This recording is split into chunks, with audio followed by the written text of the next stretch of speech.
And as I ponder the madness of Vietnam and search within myself for ways to understand and respond in compassion, my mind goes constantly to the people of that peninsula. I speak not now of the soldiers of each side, not of the military government in Saigon, but simply of the people who have been under the curse of war for almost 3 continuous decades now. I think of them too because it is clear to me that there will be no meaningful solution until some attempt is made to know these people and hear their broken cry. Now let me tell you the truth about it. They must see Americans as strange liberators. Do you realize that the Vietnamese people proclaimed their own independence in 1945 after a combined French and Japanese occupation? And incidentally, this was before the Communist Revolution in China. They were led by Ho Chi Minh. This is a little known fact. These people declared themselves independent in 1945. They quoted our Declaration of Independence in their document of freedom. Yet our government refused to recognize them. President Truman said they were not ready for independence. So we fell victim as a nation at that time of the same deadly arrogance that has poisoned the international situation for all of these years. France then set out to reconquer its former colony.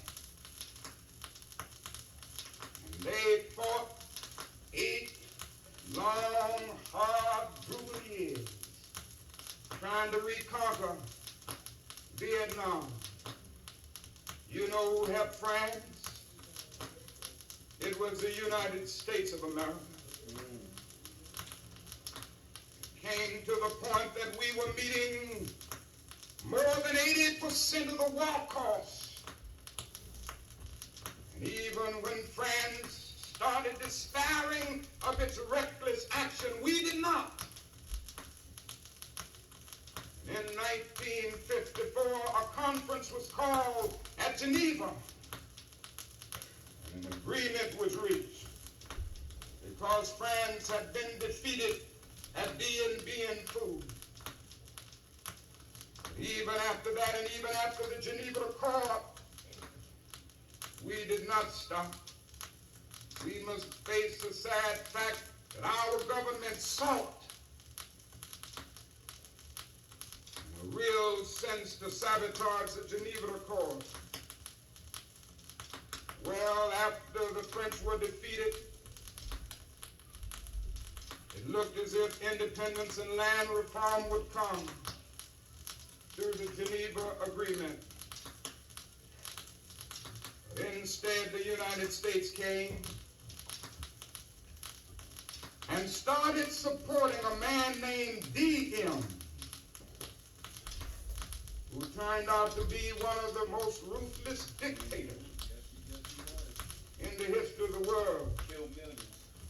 And set out to silence all opposition.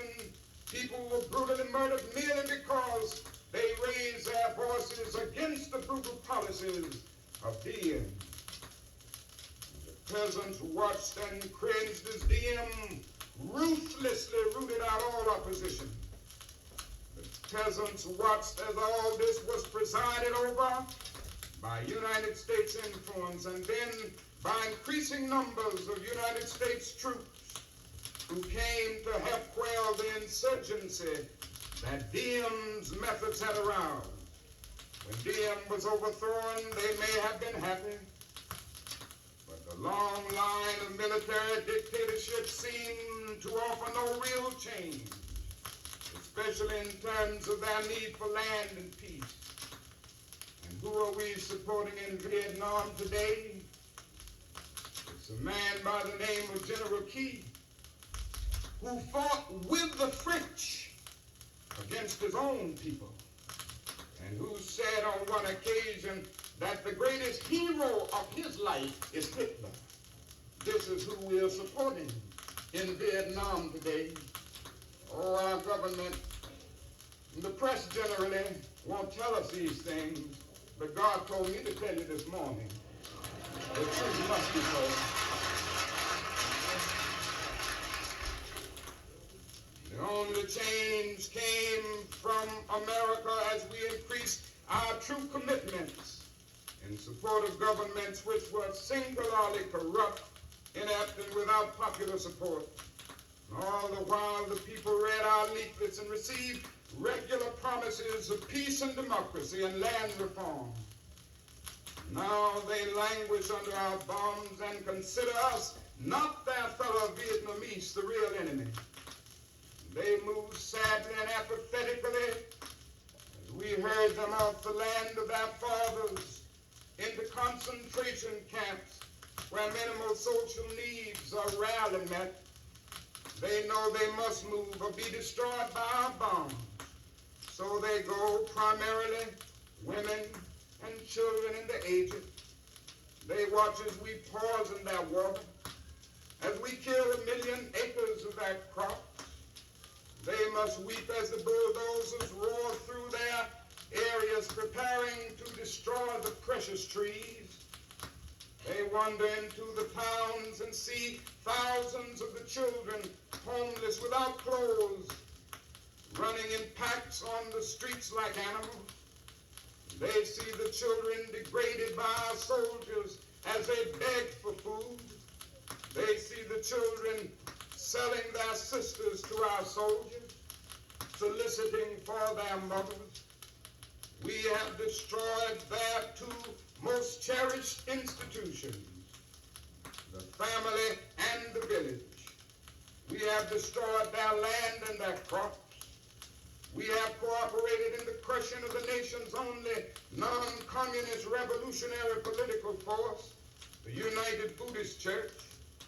This is the role our nation has taken, the role of those who make peaceful revolutions impossible by refusing to give up the privileges and the pleasures that comes from the immense profits of overseas investment.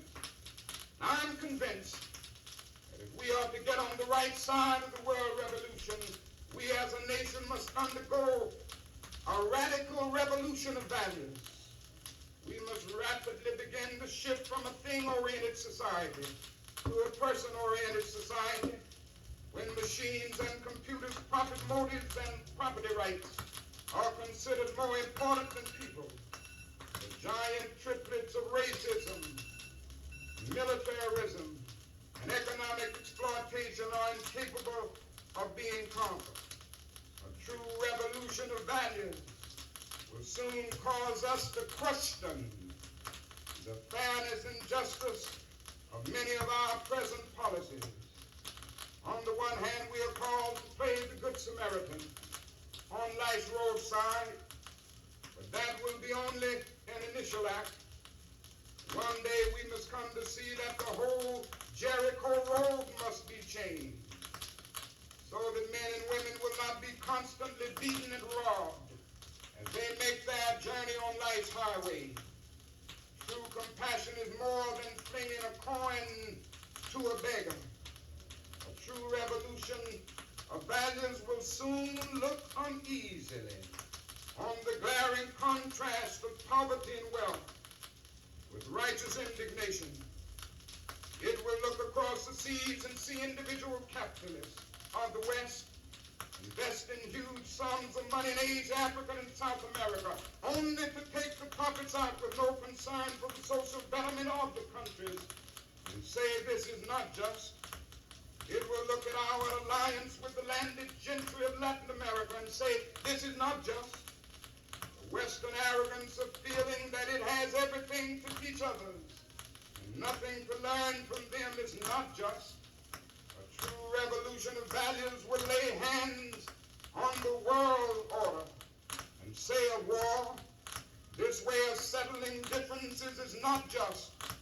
This business of burning human beings with napalm, filling our nation's homes and with orphans and widows, of injecting poisonous drugs of hate into the veins of peoples normally humane, of sending men home from dark and bloody battlefields, physically handicapped and psychologically deranged, and not be reconciled with wisdom, justice, and love. A nation that continues year after year to spend more money on military defense than on programs of social uplift is approaching spiritual death. Oh, my friends, if there is any one thing that we must see today, is that these are revolutionary times. All over the globe, men are revolting against old systems of exploitation and oppression. And out of the wounds of a frail world, new systems of justice and equality are being born. The shirtless and barefoot people of the land are rising up as never before. The people who sit in darkness have seen a great light. They are saying unconsciously, as we say in one of our freedom songs, ain't gonna let nobody turn me around.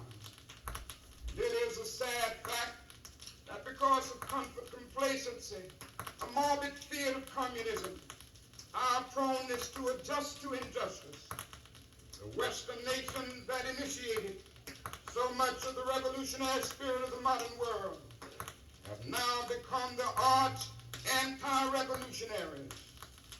This has driven many to feel that only Marxism has a revolutionary spirit. Therefore, communism is a judgment against our failure to make democracy real and follow through on the revolutions that we initiated. Our only hope today lies in our ability to recapture the revolutionary spirit and go out into a sometimes hostile world, declaring eternal hostility to poverty, racism, and militarism. With this powerful commitment, we shall boldly challenge the status quo. We shall boldly challenge unjust mores, and thereby speed up the day when every valley shall be exalted, and every mountain and hill shall be made low. The rough places shall be made plain, and the crooked places straight. And the glory of the Lord shall be revealed, and all flesh shall see it together. The genuine revolution of values means, in the final analysis, that our loyalties must become ecumenical rather than sectional. Every nation must now develop an overriding loyalty to mankind as a whole in order to preserve the best in their individual societies. This call for a worldwide fellowship that lifts the neighborly concern beyond one's tribe, race, class, and nation is in reality a call for all-embracing, unconditional love for all men. This oft misunderstood and misinterpreted concept, so readily dismissed by the niches of the world as a weak and cowardly force, has now become an absolute necessity for the survival of mankind. When I speak of love, I'm not speaking of some sentimental and weak response. I'm speaking of that force which all of the great religions have seen as the supreme unifying principle of life. Love is somehow the key that unlocks the door which leads to ultimate reality. This Hindu, Muslim, Christian, Jewish, Buddhist belief about ultimate reality is beautifully summed up in the first epistle of John. Let us love one another, for God is love, and everyone that loveth is born of God and knoweth God. He that loveth not knoweth not God, for God is love. We love one another. God dwelleth in us, and his love is perfected in us. Let me say finally that I oppose the war in Vietnam because I love America. I speak out against this war not in anger, but with anxiety and sorrow in my heart, and above all with a passionate desire to see our beloved country stand as the moral example of the world.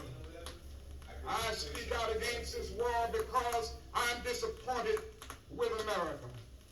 And there can be no great disappointment where there is no great love. I'm disappointed with our failure to deal positively and forthrightly with the triple evils of racism, economic exploitation, and militarism. We are presently moving down a dead-end road that can lead to national disaster. America has strayed to the far country of racism and militarism. The home that all too many Americans left was solidly structured idealistically.